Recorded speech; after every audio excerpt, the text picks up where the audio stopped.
Hi everyone, welcome to TNPSC தமிழியல் களஞ்சியம். இன்றைக்கி நம்ம மெட்ராஸ் யூனிவர்சிட்டியில் டிஸ்டன்ஸ் எஜுகேஷன் படிச்சுட்ருக்க பிஏ தமிழ் படிச்சுட்ருக்க ஸ்டூடெண்ட்ஸுக்கான ஒரு சப்ஜெக்ட் தான்.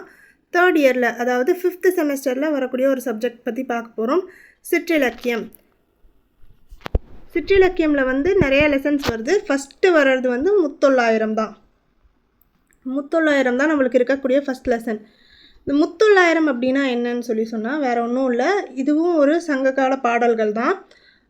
மூவேந்தர்களை பற்றிய பாடல்கள். இந்த முத்தொள்ளாயிரம்ன்றது மூவேந்தர்களான சேரர், சோழர், பாண்டியர்களை பற்றின பாடல்கள். ஒவ்வொரு அரசரை பற்றியும், அதாவது சேரர், சோழர், பாண்டியர், ஒவ்வொரு அரசர். இப்போ சேரரை பற்றி 900 பாடல், சோழர்களை பற்றி 900 பாடல், பாண்டியர்களை பற்றி 900 பாடல், இப்படி 900 பாடல்கள் இருக்கிறதுனால தான் இதுக்கு முத்தொள்ளாயிரம் அப்படின்ற பேர் வருது. இது அகமும் புறமும், அதாவது அகப்பாடல்களும் இருக்குது, புறப்பாடல்களும் இருக்குது. மொத்தமாக இதில் கிட்டத்தட்ட 2700 பாடல்கள் இருந்திருக்கணும். ஆனால் 2700 பாடல்கள் இருந்திருக்கணும். ஆனால் இன்றைக்கி நம்மளுக்கு வெறும் 109 பாடல்கள் மட்டும்தான் கிடைக்குது. இதை யார் எழுதுனாங்க அப்படின்ற ஆசிரியர் பெயர் தெரியல நமக்கு. இந்த பாடல்கள் அப்போ எப்படி நம்மளுக்கு கிடைச்சதுன்னு சொன்னால், புறத்திரட்டு அப்படின்ற ஒரு நூல், புறத்திரட்டுன்ற ஒரு நூலை ரொம்ப வருஷங்களுக்கு முன்னாடியே தொகுக்கப்பட்ட ஒரு நூல். அந்த புறத்திரட்டில் இந்த 109 பாடல்களும் நம்மளுக்கு கிடைக்குது. மற்ற 2700 பாடல்களில் இந்த வெறும் 109 தான் கிடச்சிருக்கு. மீதி பாடல்கள் எதுவுமே நம்மளுக்கு கிடைக்கல. இந்த புறத்திரட்டில் இருந்த பாடல்களை நம்மளுக்கு யார் எடுத்து கொடுத்தாரு அப்படின்னு சொன்னால், ராகவையங்கார் அப்படின்றவர் தான் இந்த புறத்திரட்டு அப்படின்ற ஒரு தொகை நூலில் இருந்த இந்த முத்தொள்ளாயிரத்தை சேர்ந்த 109 பாடல்களையும் எடுத்து தனியாக முத்தொள்ளாயிரம்னு ஒரு நூல் வெளியிடுறாரு. ராகவையங்காரை தொடர்ந்து 1936 எஸ் வையாபுரி பிள்ளை அவர்கள் சென்னை பல்கலைக்கழகத்துடைய நூலாக முத்தொள்ளாயிரம் நூலை வெளியிடுறாரு. இவங்களை தொடர்ந்து சேது ரகுநாதன் அப்படின்றவர் என்ன பண்ணுறாருனா, இன்னும் கொஞ்சம் இந்த பழைய உரையாசிரியர்கள்லாம் எழுதியிருப்பாங்கள்ல, மேற்கோள் காட்டியிருப்பாங்கள்ல, அந்த மாதிரி மேற்கோள் காட்டின பாடல்கள்லேருந்தும் இன்னும் கொஞ்சம் பாடல்களை திரட்டி மொத்தமாக 130 பாடல்கள், 130 பாடல்களாக மொத்தமாக சேர்த்து வெளியிடுறாரு. எப்படி பார்த்தாலும் நம்மளுக்கு மிஞ்சி போனால் இந்த 130க்குள்ளே தான் அடங்குதே தவிர்த்து அந்த 2700 பாடல்களில் மீதி இருக்கக்கூடிய 2600 பாடல்களை நம்ம இழந்துட்டோம். இவங்களுக்கு அப்புறமா ஆஃப்டர் இண்டிபெண்டன்ஸ் டிகே சிதம்பரனார், மு அருணாச்சலம் இவங்கெல்லாம் கூட இந்த முத்தொள்ளாயிரம் பாடல்களை நூலாக வெளியிட்டிருக்கிறாங்க. இந்த முத்தொள்ளாயிரம் பாடல்கள் முழுக்க வெண்பாவால் ஆனது. என்ன பாவகையால் ஆனதுன்னு கேட்டால் வெண்பாவால். இதில் 2 மார்க் முத்தொள்ளாயிரம் பற்றி கூறுக அப்படின்னு குறிப்பு வரைக அப்படின்னு நிறையா கேட்டிருக்காங்க எக்ஸாம்ஸில். அப்போ நீங்கள் இந்த இன்ஃபர்மேஷனை மட்டும் எழுதுனா போதும். முத்தொள்ளாயிரத்தில் பாராட்டப்படும் அரசர்கள் யாருன்னு கேட்டிருக்காங்க கேள்வி 2 மார்க்ஸில். சேரர், சோழர், பாண்டியர் தான் அதுக்கான ஆன்சர். அப்புறம் முத்தொள்ளாயிரம் எந்த நூலிலிருந்து எடுக்கப்பட்டது அப்படின்னு ஒரு கொஸ்டின் கேட்டிருக்காங்க. அதுக்கான ஆன்சர் புறத்திரட்டு. இந்த முத்தொள்ளாயிரத்தில் மொத்தமாக 900 பாடல்கள், அதாவது சேரர்களை பற்றி 900 பாடல், சோழர்களை பற்றி 900 பாடல், பாண்டியர்களை பற்றி 900 பாடல், மொத்தமாக சேர்த்து 2700 பாடல்கள் இருந்திருக்கணும். ஆனால் இன்றைக்கி நம்மளுக்கு கிடைக்கிறது 109 பாடல்கள் மட்டும்தான். அதுலேயும் எப்படின்னா, கடவுள் வாழ்த்து ஒரு பாடல் கிடைக்குது. சேரனை பற்றி 900 பாடல் இருந்திருக்கணும். ஆனால் இன்றைக்கி நம்மளுக்கு கிடைக்கிறது வெறும் 21 பாடல்கள் தான். சோழனை பற்றி 30 பாடல்கள் மட்டும்தான் கிடைக்குது. பாண்டியனை பற்றி 57 பாடல்கள் மட்டும்தான் கிடைக்குது. ஸோ மொத்தமாக இப்படி 109 பாடல்கள் மட்டும்தான் நம்மளுக்கு கிடைச்சிருக்கு. நம்மளுக்கு சிலபஸில் 2 முத்தொள்ளாயிரம் லெசன்ஸ் இருக்குது. ஆனால் 2துலேயுமே சேரனை பற்றி அந்த 21 பாடல்கள் இருக்கு இல்லையா, சேரனை பற்றி அந்த பாடல்களை மட்டும்தான் கொடுத்துருக்குறாங்க. சோழனை பற்றியோ பாண்டியனை பற்றியோ பாடல்களோ கொடுக்கல. ஸோ 2 லெசனுமே சேரனை பற்றியது தான். முதல் பாடல்லையே சேரனுடைய போர்க்களம் எப்படி இருக்கும் அப்படின்னு காட்டுறாங்க. சேரன் ஒரு போர்க்களத்தில் வெற்றி அடைஞ்சிடுறாரு. சேர அரசன் வெற்றி அடைஞ்ச அந்த போர்க்களம் எப்படி இருக்குன்றது தான் இந்த பாடல் சொல்லுது. மரகத பூன் மன்னவர் தோள்வளை கீழா வைரக்கடகை வாங்கி துயர் அழுந்த புன்னுற்று அழைக்கும் குறுநரித்தே பூழியனை கண்ணுற்று வீழ்ந்தார் களம். இதில் இந்த பூழியன் அப்படின்னு இவங்க சொல்கிறது சேர மன்னனை தான் பூழியன் அப்படின்னு சொல்கிறாங்க. அதாவது அவர் ஆண்ட ஒரு தேசத்துக்கு பேர் பூழின்னு ஒரு தேசம், அதாவது சேர மன்னர் ஆண்ட அந்த ஊருக்கு பேர் பூழி, அதனால பூழியர்கோன் பூழியன் அப்படின்னு சேரனை தான் சொல்கிறாங்க. அதாவது இந்த போர்க்களத்தில் வந்து வெற்றி அடைஞ்சதுக்கப்புறமா கீழே அந்த போர்க்களத்தில் நிறைய மனித உடல்கள் வந்து கீழே சரிஞ்சு கிடக்கு, செத்து போனவங்களோட உடல்கள் கிடக்கு. அந்த உடல்களை சாப்பிட்றதுக்கு ஒரு நரி கூட்டம் வருது. அதில் ஒரு குட்டி நரியும் வருது. அந்த குட்டி நரிக்கு பெரிய எக்ஸ்பீரியன்ஸ்லாம் இல்லை, அது இப்போ தான் கொஞ்சம் புதுசாக இருக்கிற நரி. ஸோ அது என்ன பண்ணுதுன்னா ஒரு உடலை வந்து போய் சாப்பிட போகுது. அப்போ சாப்பிட போகும்போது அந்த உடல் வந்து பார்த்தா மரகத பூன், அதாவது கழுத்துலையும் மார்பையும் ஒட்டின மாதிரி மரகதத்தால் செஞ்ச ஒரு அணிகளை நனைஞ்சிருக்காங்க.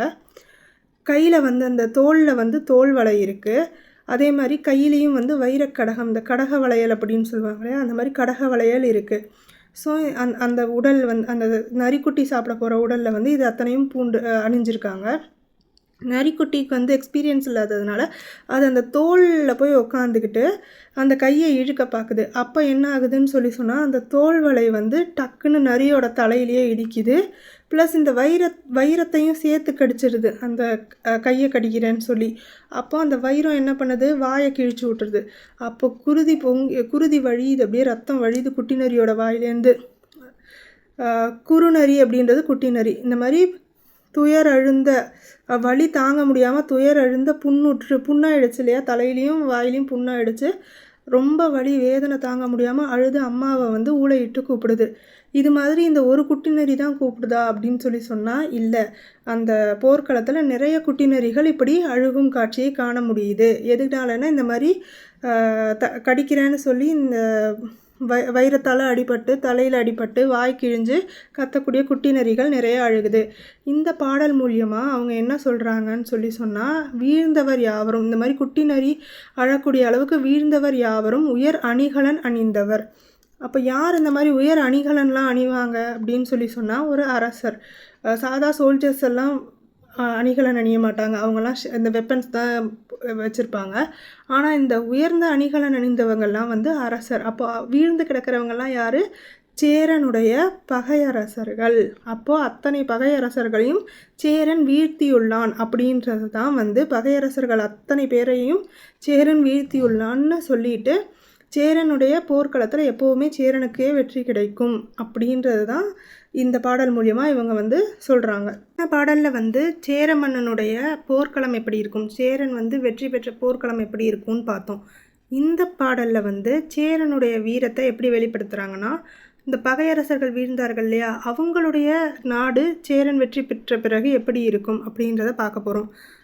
கரி பறந்து எங்கும் கடுமுள்ளி பம்பி, நரி பறந்து நாற்று செய்யும் கூடி, எரி பறந்து பைங்கன்மால் யானை, பகையோடு தோட்கோதையை செங்கன் சிவப்பித்தார் நாடு. அதாவது இதில் இந்த கோதைன்னு இவங்க மென்ஷன் பண்ணுறதும் சேர மன்னனை தான். அதாவது சேர மன்னன் வந்து ரொம்ப நீதி நேர்மை வாய்ந்தவர், ஒழுக்கம் தவறாமல் நடக்கக்கூடியவர். அந்த சேர மன்னனுடைய கண்களை வந்து அப்படியே செக்கச்செவேல்னு சிவப்பித்தாருடைய நாடு என்ன கதியில் இருக்கும். அதாவது சேரனுடைய கண் ஏன் சிவக்க போகுதுன்னு சொன்னால் அவருக்கு கோபம் வந்தால் கண் சிவக்கும்.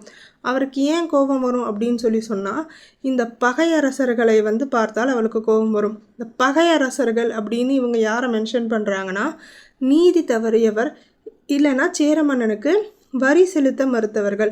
அதாவது ஒரு கவர்மெண்ட் ரன் ஆகுதுன்னா வரி செலுத்தணும் இல்லையா, அது மாதிரி சேர மன்னனுக்கு கீழே இருக்கக்கூடிய சிற்றரசர்கள் இவங்கெல்லாம் வந்து வரி செலுத்தி இருந்திருக்கணும்.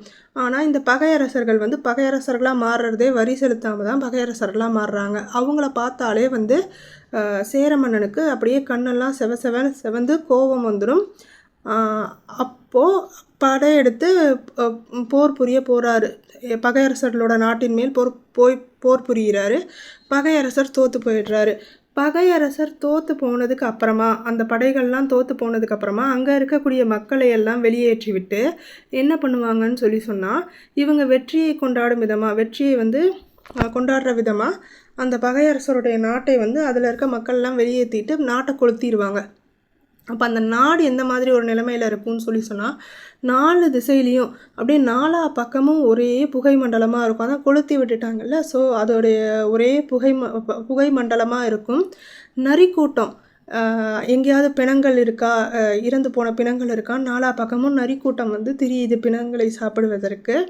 அப்படியே கொஞ்சம் கொஞ்சமாக எரிஞ்சு அந்த புகையும் அடங்கிடுது. கொஞ்ச நாள் கழித்து பார்த்தா நல்ல வளத்தோடு இருந்த நாடு, அதாவது இந்த சேர மன்னன் வந்து அந்த நாட்டை போய் வெற்றி கொண்டு அழிப்பதற்கு முன்னாடி நல்ல எல்லா நீர்வளம் நிலவளம்லாம் இருந்த ஒரு நாடு தான். ஆனால் இவர் இந்த மாதிரி எரிச்சு விட்டு எல்லாம் பண்ணதுக்கு அப்புறமா அந்த நாடு எப்படி மாறிடுது அப்படின்னு சொன்னால், பார்க்குற இடத்துலலாம் இந்த கடுமுள்ளி, அதாவது ரொம்ப கூர்மையான முட்கள் கொண்டது. கடுமுள்ளினா நஞ்சு விஷம் கொண்ட முட்களையுடைய செடி. அதெல்லாம் வந்து இந்த தண்ணி இல்லாத இடத்துல தான் வந்து வளரும். அந்த மாதிரி வளம் குன்றிய இடத்தில் வளரக்கூடிய இந்த கடுமுள்ளி தான் எங்கே பார்த்தாலும் கால் வைக்கிற இடத்துலலாம் அதுதான் வளர்கிற மாதிரி ஆயிடுது. ஸோ இவங்க இதுலேருந்து என்ன சொல்ல வராங்கன்னு சொன்னால், சேர மன்னனுக்கு தோல்வியே கிடையாது, அவரை நீங்கள் பகைச்சிக்கிட்டீங்க அப்படின்னு சொன்னால் பகையரசராக மாறிடுவீங்க. அப்படி நீங்கள் பகையரசராக மாறிட்டீங்கன்னு சொன்னால் நீங்களும் அழிஞ்சு உங்கள் நகரமும் அழிஞ்சிடும், உங்கள் நகரம் இந்த மாதிரி ஒரு சூழ்நிலையை தான் சந்திக்கும் அப்படின்னு சொல்லி பகைவருடைய நாடு எப்படி இருக்கும்னு சொல்கிறது மூலியமாக சேரனுடைய வீரத்தை சொல்கிறாங்க. இந்த பாடல் மூலியமாக இன்னொன்று நம்ம என்ன தெரிஞ்சுக்கிறோன்னா, அந்த காலத்திலேருந்தே இந்த வெற்றி அடைஞ்ச ஒரு சாரார், 2 பக்கம் இருக்கும் இல்லையா போர்னா, அதில் இந்த வெற்றி அடைந்த கட்சி என்ன பண்ணுதுன்னா, அதுக்கு ஆப்போசிட் டீமை அந்த ஊரில் இருக்கவங்களெல்லாம் அனுப்பிட்டு அந்த ஊரை வந்து கொளுத்தி விட்டுடுறாங்க. இதுவும் நம்ம வந்து தெரிஞ்சுக்கணும் இந்த பாடல் மூலமாக. சேரனுடைய வீரத்தை வெளிப்படுத்துறதுக்காக இன்னொரு பாடலும் கொடுத்துருக்காங்க. வீரசால் மன்னர் விரிதாம வெண்குடையை பாற எறிந்த பரிசயத்தால் தேராது செங்கன்மா கோதை சினவெங்கலியானை திங்கள் மேல் நீட்டும் தன் கை. அதாவது என்னென்னா, கோதைன்னு இந்த இடத்துல மென்ஷன் பண்ணுறதும் வந்து சேர மன்னனை தான். சேர மன்னனுக்கு பகையரசர்களை பார்த்தா ரொம்ப கோபம் வந்துடும், கோபத்தால் கண் சிவக்கும். இதை போன பாடல்லையே பார்த்தோம். இப்படி சிவப்பதனால் என்ன ஆகுது, கோபம் வர்றதுனால பகையரசர்கள் மேலே போர் தொடுத்து போகிறாரு. சேர மன்னனுடைய படையில் வந்து யானைப்படை அப்படின்றதே தனியாக இருக்குது. ஏன்னா சேர நாடு வந்து மலைவளம் மிகுந்த நாடு, சேர நாடு வேழமுடைத்து அப்படின்னே சொல்லுவாங்க. யானைகள் நிறைய இருக்கக்கூடிய ஒரு நாடு. அப்போ சேர மன்னனுடைய படையில் கோபம் கொண்ட மதம் கொண்டு சீற்றம் கொண்டு சீரக்கூடிய யானையும் இருக்குது. அந்த யானை என்ன பண்ணுதுன்னு சொன்னால், அதுக்கு ஒரே வேலை தான், எல்லா போர்க்களத்துக்கும் போய் பகையரசர்களை தான் தேடும். ஸோ அரசர்கள் எப்போவுமே என்னென்னா, அவங்க இருக்கக்கூடிய ரதமோ இல்லை குதிரையோ அதன் மேல் தான் வெண்கொற்ற குடை இருக்கும். அந்த வெண்கொற்ற குடை வந்து எப்படி இருக்கும்னு சொன்னால் விரிதாம, அதாவது முத்து மாலைகளால், தாமனா மாலைன்னு அர்த்தம். ஸோ தாமனா மாலை, முத்து மாலைகளால் அலங்கரிக்கப்பட்ட வெண்கொற்ற குடை, வெண்மை நிறத்தில் அந்த குடை இருக்கும். அதை போய் இந்த யானை என்ன பண்ணுன்னா பிடுங்கி போட்டு கீழே காலால் அழிச்சிரும். பகையரசருடைய அந்த படையில் நிறைய பேரை அழிச்சிரும். இதுதான் அந்த யானைக்கு வேலை. ஸோ அவ்வளோ போர் வெறி மிகுந்தது இந்த யானை. இது இப்படி பரிச்சயத்தால், அதாவது இந்த மாதிரி வெண்கொற்ற குடையை ஒவ்வொரு போர்லையும் எரிந்து அந்த பரிச்சயத்தால்னால் அதே ப்ராக்டிஸாக ரிப்பீட்டடாக அதே தான் அது வேலையாக வச்சுட்டு இருந்திருக்கு அந்த யானை. அப்போ எத்தனை போரில் ஈடுபட்டிருக்குன்னு பாருங்கள். இப்போ போர் நடக்கலை, இப்போ வந்து தேராது அப்படின்ட்டாங்க. இப்போ போர் இல்லை, வெண்கொற்ற கடையும் இல்லை, கண்ணுக்கு தெரியல, பகையரசர்களும் தெரியல. ஆனால் யானைக்கு இன்னும் அந்த கோபமும் இதுவும் அடங்கலை. இப்போ வந்து எனக்கு இப்போ எதையாவது போட்டு மிதிச்சே ஆகணும் அந்த வெண்கொற்ற குடைக்கு பதிலான்னு சொல்லிட்டு வானத்தை நிமிர்ந்து பார்க்குது. இரவு நேரம் ஆயிடுச்சு, வானத்தை நிமிர்ந்து பார்க்குது. நிலா வந்து நல்லா அழகாக வட்டமாக வெள்ளை நிறத்தில் இருக்கா. யானைக்கு வந்து அதை வந்து வெண்கொற்ற குடைன்னு நினச்சிக்குது, பகையரசருடைய வெண்கொற்ற குடைன்னு நினச்சி அதை தூக்கி கீழே போட்டு மிதிக்கிறதுக்காக தன்னுடைய துதிக்கையை நீட்டும் தன் கை அப்படின்னு சொல்லி தன்னுடைய துதிக்கையை இந்த நிலாவை பிடிச்சி கீழே போட்டு அதை வெண்கொற்ற குடைன்னு தவறாக நினச்சிக்கிட்டு அதை போட்டு மிதிக்கிறதுக்காக துதிக்கையை நீட்டுது அப்படின்னு இந்த பாடல் எழுதியிருக்காங்க. இதன் மூலியமாக என்ன சொல்ல வராங்கன்னு சொன்னால், எத்தனை போர்களில் அந்த யானை ஈடுபட்டிருந்துச்சுன்னு சொன்னால் அந்த யானைக்கு இன்னும் அந்த போர் வெறி மாறாமல் இருக்கும். எல்லா இதுலேயும் யானை வந்து உயிரோடவும் தாக்கு பிடிச்சி வந்திருக்குது அப்படின்னு சொன்னால், எத்தனை போர் சேர அரசன் பகையரசர்களோடு போட்டிருப்பார், எல்லா போர்லேயும் வெற்றி கண்டிருப்பார் அப்படின்னு சேர மன்னனுடைய வீரத்தை யானையோட செயல் மூலமாக வெளிப்படுத்துகிறாங்க. இந்த கை அப்படின்றத தனியாக இங்கே வச்சதுக்கு காரணம், அதாவது நீட்டும் தன் கையை மட்டும் தனியாக வச்சதுக்கு காரணம் என்ன அப்படின்னு சொன்னால், போரில் எப்படி சேரனுடைய கை ஓங்கி இருக்குது அப்படின்றத காட்டுறதுக்காக இந்த கையை தனியாக வச்சுருக்காங்க. போன பாடல்களில் சேரனுடைய போர்க்களம் எப்படி இருக்கும், அதில் பகையரசர்களுடைய நிலைமை எப்படி இருக்கும், பகையரசர்களுடைய நாட்டின் நிலைமை எப்படி இருக்கும் அப்படின்லாம் பார்த்தோம். ஆனால் சேர மன்னன் போர் எடுத்து போகிறதுக்கான காரணம் என்ன, பகையரசர்கள் மேலே போர் எடுத்து போக காரணம் என்ன, அவருடைய வெற்றி சிறப்பு எப்படி இருக்கும்னு இந்த பாடல் சொல்லுது. பல்யானை மன்னர் படுதிரை துந்துய்மின் மல்லல் நெடுமதில் வாங்குயில் பூட்டுமின் வள்ளிதழ் வாடாத வானோரும் வானவன் வில் எழுதி வாழ்வர் விசும்பு. அது இந்த பாடலில் என்ன சொல்லியிருக்காங்கன்னு சொன்னால், சேர மன்னனுக்கு கீழே இருக்கக்கூடிய சிற்றரசர்கள் அவருக்கு வரி செலுத்த மறுத்துடுறாங்க. அப்படி வரி செலுத்த மறுத்தவர்களுடைய பெயர்களை கேட்ட உடனே சேர அரசருக்கு ரொம்ப கோபம் வந்துடுது. உடனே போர் தொடுக்காமல் ஃபஸ்ட் அவர் என்ன பண்ணுறாருன்னா, ஒரு தூதுவரை அனுப்பி வரியை செலுத்த சொல்கிறாரு. திரை அப்படின்னு சொன்னாலும் இல்லை கப்பம்னு சொன்னாலும் வரி அப்படின்றது தான் பொருள். அவங்க தூதுவன் அனுப்புனாலுமே வரி செலுத்த மறுத்துடுறாங்க. அப்போ தூதுவன் சொல்கிறாரு, அவங்க நிறைய யானைப்படைகளை சேர்க்குறாங்க, அதோட வரி செலுத்த மறுத்துட்டாங்க, பெரிய பெரிய கோட்டை மதில் சுவர்களை உருவாக்கி வச்சுருக்காங்க, அவங்க போருக்கு ஆயத்தமாக இருக்காங்கன்னு சொன்ன உடனே சேர அரசன் நம்மளும் போர் தொடுத்து போவோம்னு சொல்லி போர் தொடுத்து போகிறார். இப்போ போர்க்களத்தில் 2 டீமும் இருக்கும். ஆப்போசிட் டீமில் பகையரசர்கள் இந்த வரி செலுத்த மறுத்தவர்கள்லாம் இருக்காங்க, இந்த பக்கம் சேர அரசருடைய படை இருக்குது. அப்போ சேர அரசனுடைய படை தளபதி முன்னாடி இப்போ கூட நாங்கள் உங்களுக்கு ஒரு டைம் தரோம், யோசிச்சுக்கோங்க, நீங்கள் ஒழுங்காக உங்களுடைய செலுத்த வேண்டிய வரியை கொடுத்துட்டு அதோட உங்களுடைய பெரிய பெரிய கோட்டை சுவர்கள் வச்சுருக்கீங்களே அந்த கோட்டை சுவர்களில் போய் எங்களுடைய வில் சின்னத்தை பொறிச்சிட்டிங்கன்னா, சேரர்களுடைய சின்னம் வில் அம்பு, வில்லும் அம்பும் தான் சேரர்களுடைய சின்னம். இந்த சின்னத்தை நீங்கள் உங்களுடைய கோட்டை சுவர்களில் பொறிச்சிட்டிங்கன்னா, அது ஏன் பொறிக்கணும்னா, ஏன்னா அவங்க இனி சேர ராஜ்யத்துக்கு உட்பட்ட ராஜ்யம் அப்படின்றதுக்கு பொருள், அதுக்கு நீங்கள் தப்பிச்சுக்குவீங்க அப்படின்னு சொல்லிட்டு அந்த படை தளபதி சொல்கிறாரு. இல்லைனா நீங்கள் எவ்வளோ பெரிய யானை படையோடு வந்தாலும் சரி, இல்லை எவ்வளோ பெரிய கோட்டை மதில் வச்சுருந்தாலும் சரி, உங்கள் ஊரை அழிச்சிடுவோம், கோட்டை மதில் அழித்து யானை படையோடு சேர்த்து உங்களையும் அழிச்சிடுவோம், தோற்று போயிடுவீங்க அப்படின்னு சொல்லிட்டு அந்த படை தளபதி சொல்கிறாரு. அவர் அதை எப்படி சொல்கிறாருன்னு சொன்னால், இந்த வள்ளிதழ் வாடாத, அதாவது தேவர்கள், வானோர்னா தேவர்கள், 33 தேவர்கள், இந்திரனோட சேர்த்து இருக்கக்கூடிய 33 தேவர்களும் வானவர் அப்படின்னு சொல்கிறாங்க. வானத்தில் இருக்கிறதுனால அவங்க இம்மார்டல், தெரியும் இல்லையா, அமுதம் உண்டதுனால அவங்களுக்கு அழிவு கிடையாது. அவங்க சூடக்கூடிய மாலைகள், பூ மாலைகளும் வாடாத மாலை, அதுதான் வள்ளிதழ் வாடாத வானோரும். அப்படி வாடாத மாலையை சூடி இருக்கிற அந்த தேவர்களே வானவன், இந்த இடத்துல வானவன்னு சொல்லி சேர அரசனை தான் குறிப்பிடுறாங்க. ஸோ அப்படி வாடாத மாலைகளை சூடி இருக்கிற தேவர்களே எங்களுடைய சேர அரசனுடைய ஆற்றலை கண்டு பயந்து, எங்களோட சேர அரசனோட வீரத்தை பார்த்து பயந்து தான் வானத்தில், விசும்புனா வானம், வானத்தில் எங்களுடைய சின்னமான, சேரர்களுடைய சின்னமான வில் அம்பை பொறித்து வைத்திருக்கிறார்கள். வானத்திலேயே பொறிச்சு வச்சுருக்காங்க. அதாவது வானத்தில் வானவில் தோன்றுவது இயற்கையான ஒரு விஷயம் இல்லையா, அதை புலவர் இதுக்கு யூஸ் பண்ணிக்கிறாரு. வானவில் வில் வடிவத்தில் வளைந்திருக்கிறதுனால வானவர்கள், அதாவது தேவர்கள் சேரனுக்கு பயந்து அங்கே வில் அம்பு பொறிச்சு வச்சுருக்காங்க அப்படின்றத அழகாக புலவர் இதில் யூஸ் பண்ணி வச்சுருக்காரு. இதன் மூலியமாக நம்மளுக்கு என்ன இந்த பாட்டின் மூலமாக தெரியுது அப்படின்னு சொன்னால், அந்த காலத்தில் திரை செலுத்தாத அரசர்கள் மேலே சேர மூவேந்தர்கள் படை எடுத்து போனார்கள் அப்படின்றது தெரியுது. அது மட்டும் இல்லாமல் தேவர்களே அஞ்சு நடுங்கக்கூடிய வீரம் கொண்டவர் நம்மளுடைய வானவர் கோன் சேரன் அப்படின்றது தெரியுது. இந்த இதில் பகையரசர்களை அவர் எப்படி வீழ்த்தினாருன்றது தெரியுது.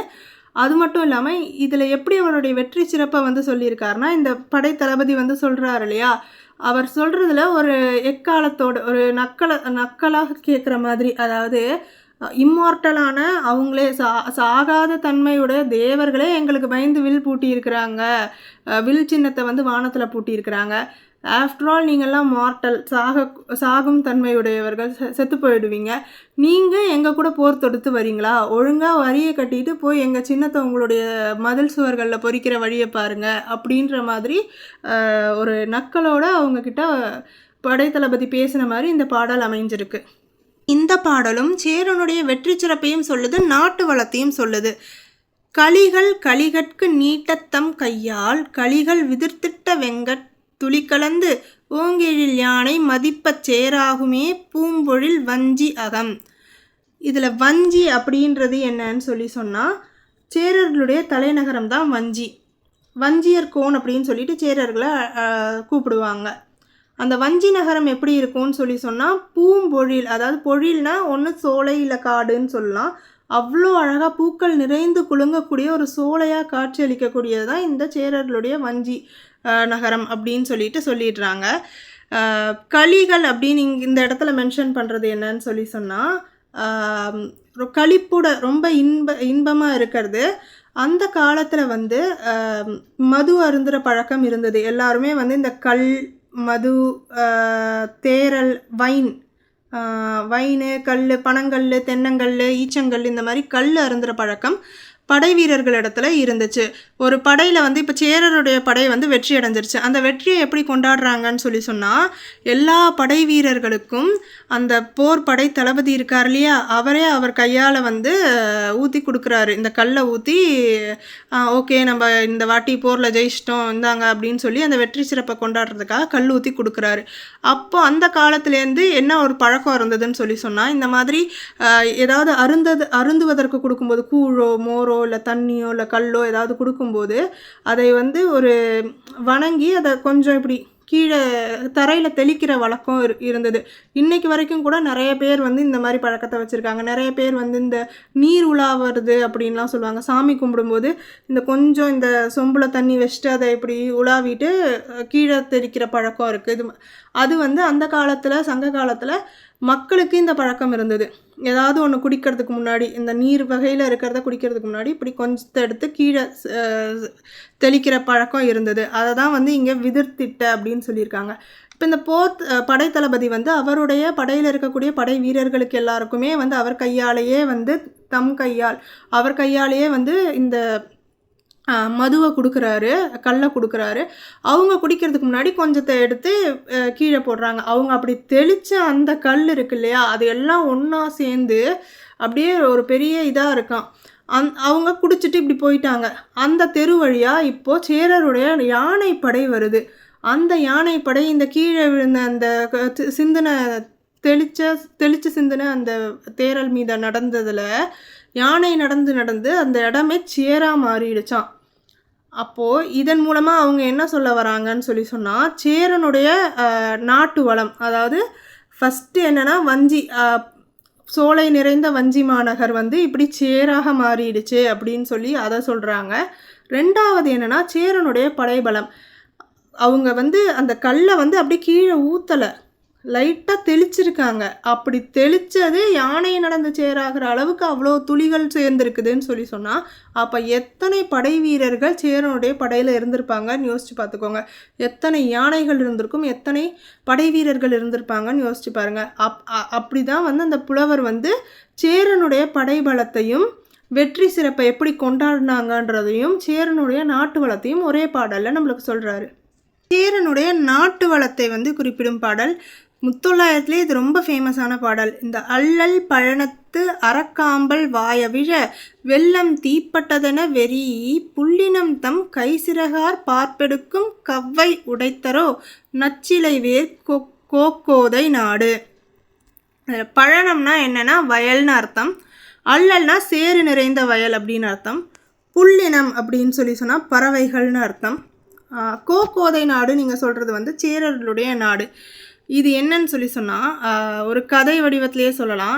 இப்போ ஒரு தலைவியும் தோழியும், ஒரு தலைவி இருக்காங்க, ஒரு தோழி இருக்காங்க. அவங்க சேர நாட்டை சேர்ந்தவங்க.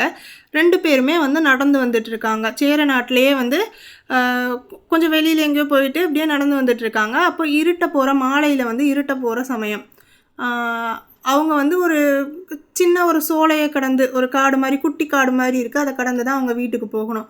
அப்படி போய்கிட்டே இருக்கும்போது தலைவி வந்து ஃபஸ்ட்டு ஐயோ இருட்ட போகுதே, நம்ம அதற்குள்ளே வீட்டுக்கு போய் சேர்ந்துடணுமே அப்படின்னு சொல்லி பயப்படுறாங்க. அப்புறம் டக்குன்னு எதையோ நினச்சிக்கிட்டு சிரிக்கிறாங்க. அப்போ தோழி கேட்குறாங்க, இப்போ எதுக்கு நீ சிரிச்ச அப்படின்னு சொல்லிட்டு. இல்லை, நம்ம வந்து சேர நாட்டில் எல்லாம் இருக்கோம், நான் தேவையில்லாமல் பயந்துட்டேன். ஏன்னா சேர நாட்டில் வந்து எந்த மக்களும் அச்சப்படவோ பயப்படவோ தேவையில்லையே. இங்கே என்ன பிரச்சனை இருக்குது, ஒரு பிரச்சனையும் இல்லையே. நம்ம இருட்டிலே போனாலும் நம்மளுக்கு ஒரு ஆபத்தும் கிடையாது அப்படின்ற மாதிரி நான் ஏன் தேவையில்லாமல் பயப்பட்டேன், அதை நினச்சி சிரித்தேன்னு சொல்லி தலைவி சொல்கிறாங்க. அப்போது ஏன் யாருமே வந்து பயப்படுவதில்லையா சேர நாட்டில் அப்படின்னு சொல்லி தோழி திருப்பி எதிர்கேள்வி கேட்குறாங்க. தலைவி, யாருமே பயப்படுவதில்லையே, நீயே வேணால் சொல்லு யார் பயப்படுறாங்க, நீ வேணால் சொல்லு அப்படின்னு சொல்லி சும்மா சொல்கிறாங்க. தோழி ரொம்ப நேரமாக யோசிச்சுக்கிட்டே வராங்க. இந்த சேர நாட்டில் ஏன் யாரும் பயப்படுறதில்லைன்னு சொல்லி முதல்ல சொல்லிடுறேன். ஏன் அச்சம் இல்லைன்னு சொல்லி சொன்னால், யார் அச்சப்படணும் அப்படின்னு சொல்லி சொன்னால், யார் வரி செலுத்தாதவர்கள், இல்லை நம்ம மேலே யாராவது போர் தொடுத்து வந்துடுவாங்களோன்ற அச்சம் இருக்கிறவங்க, அந்த நாட்டில் வாழக்கூடிய மக்களுக்கு, இல்லை நம்மளுடைய அரசன் ரொம்ப வீக்காக இருக்கார், போரில் தோற்று போயிட்டாருன்னு சொல்லி சொன்னால் நம்ம வந்து இந்த ஊரையே கொளுத்திடுவாங்க, நம்ம குழந்தை குட்டி எல்லாத்தையும் கூட்டிக்கிட்டு ஊரை விட்டு ஓடி தப்பிச்சு ஓடணும், காலி பண்ணணும், அப்படி இருக்கிற மக்கள், அந்த மாதிரி ஒரு சூழல் இருக்கிற நாட்டில் இருக்க மக்கள் தான் அச்சம் கொள்வார்கள். சேர நாட்டுக்கு மற்றவங்களை வந்து வெற்றி கொண்டே பழக்கப்பட்டது. அவங்க வந்து யார்கிட்டையும் தோக்குற நிலைமையில் இந்த மாதிரி ஓடணுன்ற அவசியம் சேர நாட்டு மக்களுக்கு வந்ததே கிடையாது. அதனால் யாரும் இங்கே அச்சப்படுறது இல்லை. அதை தான் வந்து தோழி அப்படி சொல்லியிருக்காங்க. இப்போ தலைவி ரொம்ப நேரமாக யோசிச்சுக்கிட்டே இருந்தவங்க ஒரு வயலுக்கு பக்கத்தில் ஒரு நீர்நிலை இருக்குது. அந்த இடத்த கிராஸ் பண்ணும்போது அவங்க வந்து ஒரு சின்ன நீர் தடாகம், அந்த சேறு நிறைந்த வயல் இருக்குது, அதுக்கு பக்கத்தில் ஒரு நீர் தடாகம் இருக்குது. அங்கே வந்து அரக்குன்னு சொல்லி சொன்னால் செந்நிறத்தை குறிக்கிறதுக்காக அந்த காலத்தில் அரக்கு அப்படின்ற இது சொன்னாங்க. செந்நிறத்தில் இருக்கக்கூடிய ஆம்பல் மலர், செவ்வாம்பல் மலர் வந்து விரியுது. அதை பார்த்துட்டு இருந்த ஒரு அந்த நீர்நிலையில் விரிஞ்சிருக்கு செவ்வாம்பல் மலர். அந்த செவ்வாம்பல் மலர் விரிந்ததை பார்த்த அன்னப்பறவை அதோடைய பறவை குஞ்சுகளை, அதோடைய தன் குஞ்சுகளை வந்து பறவை குஞ்சுகளை எல்லாம் தன்னுடைய சிறகால இப்படி அணைச்சி காப்பாற்றுது. அது என்ன நினச்சிக்குது பாவம் அந்த அன்னப்பறவை, ஐயோ செவ்வாம்பல் மலர் மலர்ந்திருக்கிறத பார்த்து ஐயோ தீ பிடிச்சிக்கிச்சு தண்ணியில் அப்படின்னு நினச்சி பயந்து தன்னுடைய இறக்கைகளால் தன்னுடைய குழந்தைகளை பாதுகாத்து அப்படியே கூட்டிகிட்டு போகுது. இதை பார்த்த தோழி, இங்கே பாரு கவ்வை உடைத்தரோ அப்படின்னு சொல்கிறாங்க. அதாவது பயம் உண்டே, சேரனுடைய நாட்டில் கூட பயம் இருக்குது அப்படின்னு சொல்கிறாங்க. மக்களுக்கு யாருக்கும் பயம் இருக்கிற மாதிரி தெரியல, மக்கள் அஞ்சி வாழணும்னு தெரியல. ஆனால் அங்கே பாரு, அந்த குளத்தில் வந்து அன்னப்பறவை வந்து செவ்வாம்பல் மலர்ந்ததை பார்த்துட்டு தீ பிடிச்சிச்சின்னு நினச்சிக்கிட்டு குழந்தைங்களை பாதுகாத்து கூட்டிகிட்டு போகுது. அப்போ சேரனுடைய நாட்டில் கூட ஒரு ஜீவன் பயப்படுது அப்படின்ற மாதிரி தோழி சொல்கிறாங்க. இது என்னன்னு சொன்னால், இதன் மூலம் வந்து புலவர் என்ன சொல்ல வர்றாருனா, ஏதோ ஒன்று கடனுக்கு சொல்லணுமேனு ஒப்புக்கு சொல்கிறது தான். அதாவது இதன் மூலியம் அவர் சொல்கிறது என்னென்னா, சேரனுடைய நாட்டில் வந்து அச்சப்பட வேண்டிய அவசியமே கிடையாது, யாருமே அச்சப்படவில்லை. சேரன் எல்லா போர்களிலும் வெற்றி சூடக்கூடியவன், சேரனுடைய நாட்டில் வசிக்கிற மக்கள் யாருமே அச்சப்பட தேவையே இல்லை அப்படின்றது தான் இதில் அவர் சொல்ல வர கருத்து. அதை வந்து தோழியின் மூலம் எப்படி சொல்கிறாருன்னு சொன்னால், யாருமே படலை, அப்படியே ஒரு நக்கலாக யாருமே படலை, ஏதோ சொல்லணுன்றதுக்காக நீ கேட்டியன்றதுக்காக நான் சொல்கிறேன், அதோ அந்த பறவைப்படுது அப்படின்னு சும்மா ஒப்புக்கு சொல்கிற மாதிரி இந்த பாடலை வந்து அவர் எழுதியிருக்காரு. இதில் நச்சிலை வேர் அப்படின்னு வருது. அப்படின்னா என்னென்னா, இலை போன்ற ஷேப்பில் ஒரு இலை வடிவத்தில் வேலாயுதத்தை கொண்டவர் தான் வந்து சேரன். அது எப்படின்னு சொன்னால், எப்படி வந்து நஞ்சு சாப்பிட்ட உடனே, விஷம் சாப்பிட்ட உடனே ஒருத்தரை சாகடிக்குமோ அதே மாதிரி பாய்ந்த வேகத்திலேயே பகையரசரை கொல்லக்கூடிய ஆற்றலுடையது தான் வந்து சேரனுடைய வேல் அப்படின்னு சொல்லிட்டு இந்த இடத்துல வந்து சொல்லியிருக்கிறாங்க. இந்த பாடலில் வந்து தற்குறிப்பேற்ற அணி வந்திருக்கு. தற்குறிப்பேற்ற அணினா என்னென்னா, இயல்பாக நடக்கக்கூடிய ஒரு விஷயத்தில் புலவர் தன்னுடைய கற்பனையான கருத்தை வந்து திணித்து சொல்கிறது தான் வந்து தற்குறிப்பேற்ற அணி. அதாவது இந்த ஒரு நீர்நிலையில் இந்த அன்னப்பறவை போகிறது, அது வந்து இந்த செவ்வாம்பல் மலரை பார்த்து பயந்து தன்னுடைய குழந்தைகளை பாதுகாப்பது, இது எல்லாமே வந்து இயல்பாக நடக்கக்கூடியது. அதில் வந்து இந்த மாதிரி ஒரு தலைவி தோழியும் வந்து நடந்தது. அவங்க வந்து அதன் மூலமாக தன்னுடைய குறிப்பை, இந்த மாதிரி சேர நாட்டில் யாருமே பயப்படலை, நீ ஏதோ கேட்டியன்றதுக்காக நான் சொல்கிறேன்னு தோழி சொல்கிற மாதிரி ஒரு கற்பனை கருத்தை ஏற்றி சொன்னதுனால இது வந்து தற்குறிப்பேற்ற அணி. தான் கூற வந்த குறிப்பை இயல்பாக நடக்கக்கூடிய செயலின் மூலம் ஏற்றி கூறுவது தான் தற்குறிப்பேற்ற அணி. இது சேர மன்னனுடைய வேல், அவர் கையில் வச்சிருக்க அந்த ஆயுதத்தோட சிறப்புகளை பற்றி கூறக்கூடிய பாடல். வேரறுக்கை பம்பி சுரை படர்ந்து வேலை பூத்து ஊரறியலாக கிடந்தனவே போரின் முகையவிழ் தார்கோதை முசிறியார் கோமான் நகை இலைவேல் காய்த்தினர் நாடு. முசிறியார் கோமான் அப்படின்றது இங்கே மென்ஷன் பண்ணுறது சேர அரசனை தான். ஏன்னா முசிறி அப்படின்றது சேரர்களுடைய துறைமுக நகரம். கப்பல் வந்து வர்த்தகம் நடக்கக்கூடிய, அந்த ட்ரேட் நடக்கக்கூடிய துறைமுக நகரம். அது வந்து என்ன சொல்கிறாங்கன்னா, அந்த காலத்தில் வந்து ஆயுதங்களுக்காகவே தனியாக பூஜை நடந்திருக்கு. அதுதான் ஆயுத பூஜை. இன்றைக்கி தான் நம்ம வந்து புக்ஸு, நம்ம பைக்கு இதெல்லாம் நிறுத்துகிறோம். ஆனால் அந்த காலத்தில் போருக்கு முன்னாடி தங்களோட ஆயுதங்களை எல்லாம் வைத்து வழிபட்டு விட்டு அதுக்கப்புறமா தான் போருக்கே போவாங்க. போயிட்டு வந்ததுக்கப்புறமும் வழிபடுவாங்க வெற்றி கிடைச்சதுக்கப்புறமா. அப்படி அவருடைய ஆயுதம் வந்து சேரன் வந்து இலை போன்ற வடிவில் ஒரு வேலை வைத்திருக்கிறார். போருக்கு போகிறதுக்கு முன்னாடி தும்பை மாலை அணிஞ்சு போவாங்க போருக்கு. போர் முடிஞ்சு வெற்றி வாகை சூடும்போது வாகை மலர் அணிவாங்க. இப்போ போர் நடக்கலை. போர் நடக்காததுனால தான் முகை அவிழ் தார்கோதை, அதாவது முகை அப்படின்றது பூக்களில் வந்து 7 ஸ்டேஜ் இருக்குது. அரும்பு, முகை, மொட்டு, அரும்பு, முகை, மலர், அலர்னு. அதில் முகைன்றது மலர்றதுக்கு முன்னாடி இருக்கக்கூடிய நிலை. இன்னும் முகை வந்து அவிழலை. அந்த மொட்டு விரியாத ஒரு பூமாலையை வந்து சூடி இருக்கிறாராம். அதாவது போருக்கு போகிறதுக்கு முன்னாடி வந்து தும்பை, போரில் வெற்றி பெற்றா வாகை மாலை. இப்போ அவர் வந்து அந்த மாதிரி அரும்பாத ஒரு மாலையை சூடி இருக்கிறாருன்னா அவர் போர் இல்லாமல் இப்போது நாட்டில் வந்து அமைதியாக இருக்காருன்னு அர்த்தம். அந்த மாதிரி சமயத்தில் யாராவது தன்னுடைய ஆயுதத்தை கிண்டல் பண்ணுறாங்க. இப்போ பகையரசர்கள்லாம் பாரு, பெரிய வேல் வச்சுருக்கானா, சும்மா தான் இருக்கான் இவன் அப்படின்ற மாதிரி ஏதாவது கிண்டல் பண்ணிட்டா, வேலை குறை சொன்னால் கூட, அவருடைய ஆயுதத்தை குறை சொன்னால் தன்னையே தன்னுடைய உயிருக்கு நிகராக வச்சிருக்கிறார் அந்த ஆயுதத்தை.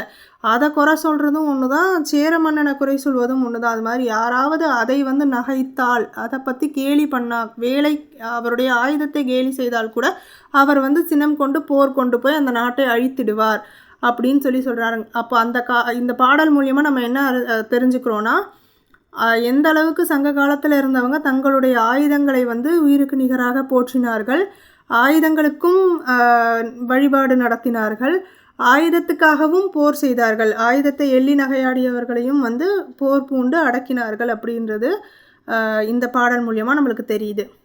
இவருடைய சேரனுடைய ஆயுதத்தை எள்ளி நகையாடியவங்களோட நாட்டின் மேல் போர் தொடுக்கிறாரு. அந்த நாடு அதுக்கப்புறம் எப்படி இருக்கும் அப்படின்னு சொன்னால், சுரை படர்ந்து வேலை பூத்து, அதாவது தை மாதங்களில் மட்டும்தான் இந்த வெள்ளை நிறத்தில் இருக்கக்கூடிய வேலை மலர்கள் பூக்கும்.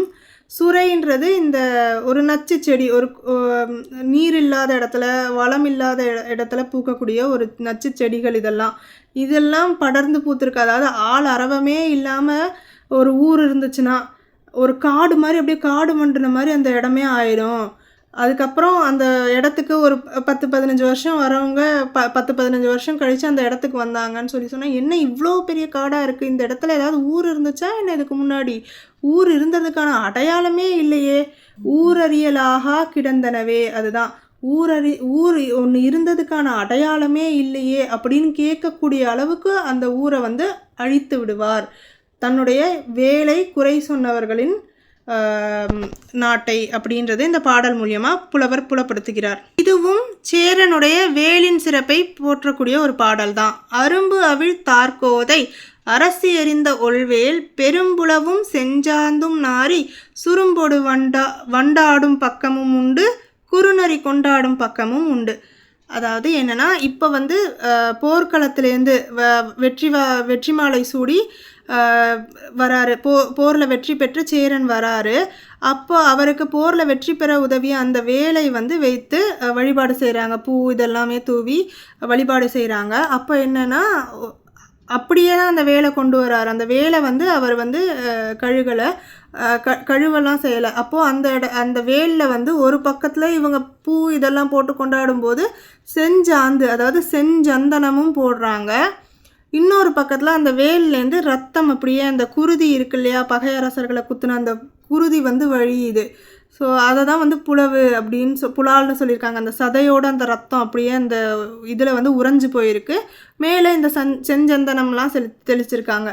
ஒரு பக்கம் என்னன்னு சொன்னால், அந்த வேல்லேருந்து இந்த செஞ்சந்தனம்லாம் தூவுறது, செஞ்சந்தனம் பார்க்குறதுக்கு ரத்தம் மாதிரியே சிவப்பாக தான் இருக்கும். ஆனால் வாசனை வந்து நல்ல நறுமணம் கமழும். இன்னொரு பக்கம் இந்த இறைச்சி அந்த சதையோடு கிழித்து அந்த குருதி வழிந்து அந்த புலால் நாற்றம் துர்நாற்றமும் அடிக்குது அந்த வேலில். ஒரு பக்கம் நறுமணம் வருது செஞ்சந்தனத்தோடது, இன்னொரு பக்கம் இந்த பெரும்புலவும் புலாலுடைய நாற்றம் வருது, அந்த சதை குத்தி கிழித்த குருதியோட ராத்தம் வருது. இதை வந்து வெற்றி களிப்போட படை வீரர்கள்லாம் கொண்டாடுறாங்க. அவங்க மட்டும்தான் கொண்டாடுறாங்களான்னு பார்த்தா இல்லை. இந்த செஞ்சந்தனத்துலேருந்து நறுமணம் கமழுது இல்லையா, இதை வந்து தேன் அப்படின்னு நினைச்சிக்கிட்டு வண்டும் தேனீக்களும், சுரும்புனா தேனி, வண்டும் தேனீக்களும் அந்த நறுமணத்தை நுகர்வதற்காக அந்த வேலை சுற்றி சுற்றி வருது. மேலும் அந்த இரத்த வாடை அடித்து இன்னொரு பக்கத்தில் செஞ்சந்தனத்தோடைய நறுமணம் அடித்து வண்டும் தேனீக்களும் அதுங்களுக்கு கொண்டாட்டமாக இருக்குது, சுற்றி சுற்றி வருது வேலை. இன்னொரு பக்கத்தில் அந்த வேலுடைய இன்னொரு பக்கத்தில் இருந்து குருதியுடைய அந்த துர்நாற்றம் அடித்து நரிகள் வந்து ஆஹா நம்மளுக்கு சரியான வேட்டை தான் அப்படின்னு அதுங்களும் கொண்டாட்டத்தில் இருக்குது, அதுங்களும் இந்த வேலை சுற்றி சுற்றி வருது. அப்போது இந்த பாடல் மூலியமாக வந்து ஆயுதத்தை சிறப்பித்தார்கள் அப்படின்றது தெரியுது. போரில் வந்து எல்லா போரிலும் வெற்றி கண்டவர் சேரன் அப்படின்றத சொல்லியிருக்கிறாங்க. புக் பேக்கில் வந்து சேரனின் குடிப்பெயர்கள் என்ன அப்படின்னு கேட்டிருக்காங்க. சேரனுக்கு வேறு பெயர்கள் என்ன அப்படின்னு சொல்லிட்டு எக்ஸாமில் 2 மார்க்ஸில் கேட்கறதுக்கு கூட வாய்ப்பு இருக்குது. இங்கே கொடுத்துருக்க பாடல்கள் மூலம் கோதைன்னு சொல்லி சேரனை வந்து மென்ஷன் பண்ணுறாங்க. அடுத்து பூழியர்கோன், பூழி அப்படின்ற ஊரை ஆட்சி செய்ததுனால பூழியர்கோன் அப்படின்றது சேரனுடைய பெயர். வஞ்சியர்கோன் இல்லை வஞ்சிநாடன் அப்படின்னும் சொல்லலாம். வஞ்சின்றது சேரர்களுடைய தலைநகரம், அதனால் அதை ஆட்சி செய்த மன்னன் வஞ்சியர்கோன். கோன்னா அரசன் அர்த்தம். முசிறியர்கோமான், கோன் இதெல்லாமே அரசன் அப்படின்னு தான் அர்த்தம். முசிறின்றது சேரர்களுடைய துறைமுகப்பட்டினம், அதை அவங்களோட பட்டினம்ன்றதுனால அதுக்கும் இவர் தலைவன்ன்றதுனால முசிறியர் கோமான் அப்படின்னும் கூப்பிடுறாங்க. இலைவேர் கொண்டான், அதாவது நச்சிலை வேர் கொண்டான் அப்படின்னு சொல்லிட்டு, நச்சு எப்படி ஒருத்தரை வந்து நஞ்சு விஷம் எப்படி ஒருத்தரை வேகமாக கொள்ளுமோ அதே மாதிரி இவர் எரிந்த மாத்திரத்திலேயே இலை வடிவத்தில் இருக்கக்கூடிய வேல் வந்து பகை அரசர்களை கொன்றுவிடும். அந்த மாதிரி ஒரு இலை போன்ற வடிவத்தில் ஒரு வேலை வைத்துள்ளவர் சேர மன்னன், அதான் இலைவேர் கொண்டான். அடுத்து வானவன் அப்படின்ற பேரும் சேர மன்னனுக்கு இருக்குது. இது வந்து மலை நாடு தான். இந்த சேர நாடுன்றது மலை சூழ்ந்த நாடு. இந்த மலைன்றது மற்ற இடங்களை விட ஹை பாயிண்ட்டாக இருக்கும் இல்லையா, அதனால் மேகங்கள் கிட்டையே வந்து இந்த மலை இருக்குது. அந்த இடத்த ஆட்சி புரியறதுனால இவருக்கு வந்து வானவன்ற ஒரு பேரும் இருக்குது. குடநாடன், இந்த குடநாடன்னா என்னன்னு சொல்லி சொன்னால், இப்போது இந்த டைரக்ஷன்ஸ் இருக்கு இல்லையா, நார்த்து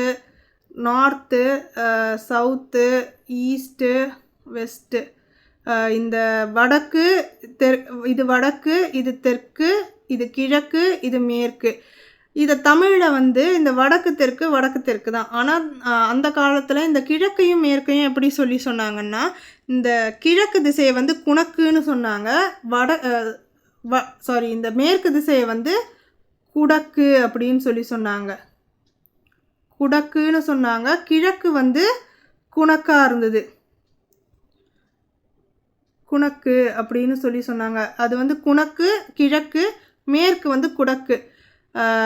அதனால் குடக்கு திசையை தானே இந்த கேரளான்றது தமிழ்நாடு, இப்போ இருக்கக்கூடிய கேரளா தான் முன்னாடி சேர நாடு. கேரளா வந்து தமிழ்நாட்டுக்கு எந்த திசையில் இருக்குன்னா மேற்கு திசையில் இருக்குது, அதாவது அந்த காலத்தில் குடக்கு திசை. அதனால தான் வந்து அந்த திசையை ஆட்சி செய்தவருக்கு வந்து குடநாடன், குடக்கு திசையை ஆட்சி செய்தவர்ன்றதுக்கு குடநாடன் அப்படின்ற பேர் வந்தது. இந்த வீடியோ உங்களுக்கு பிடிச்சிருந்ததுன்னா லைக் பண்ணுங்கள், ஏதாச்சும் டவுட் இருந்ததுன்னா கமெண்ட் பண்ணுங்கள். இந்த வீடியோ யூஸ்ஃபுல்லாக இருக்குன்னு நினச்சிங்கன்னா மற்றவங்களுக்கும் ஷேர் பண்ணுங்கள். இதே மாதிரி BA தமிழ் ரிலேட்டடான வீடியோஸ் நிறையா வரணும்னு நினச்சிங்கன்னா சேனலை மறக்காமல் சப்ஸ்கிரைப் பண்ணிவிட்டு பாருங்கள். தேங்க்யூ.